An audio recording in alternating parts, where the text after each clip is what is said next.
Vote oh মত প্রকাশের স্বাধীনতা নিশ্চিত করা গেলে গণতন্ত্র সুরক্ষিত থাকবে। প্রিয় ভাইরা আমার, গণতন্ত্র মানে মত প্রকাশ বা অধিকার প্রয়োগ, ভোটের মাধ্যমে মানুষ সেটা প্রকাশ করে থাকবে। বাংলাদেশে বিভিন্ন দলের আদর্শের মধ্যে পার্থক্য থাকবে, এটাই স্বাভাবিক। তবে যে কোনো মূল্যে কথা বলার অধিকার থাকতে হবে। প্রিয় ভাইরা আমার, এ বিষয়ে দলমত নির্বিশেষে ঐক্যমত থাকতে হবে। সেই সঙ্গে মানুষের ভোটদানের অধিকার নিশ্চিত করতে হবে। তাহলে আমরা গণতন্ত্র ধ্বংসের রাহু থেকে মুক্ত থাকবো ইনশাল্লাহ।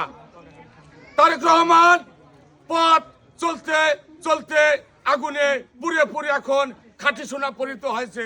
প্রিয় ভাইরা আমার, আপনারা সবাই ঐক্যবদ্ধ হয়ে সবাই বিএনপিতে ভোট দিবেন। আল্লাহ হাফেজ। বাংলাদেশ জিন্দাবাদ।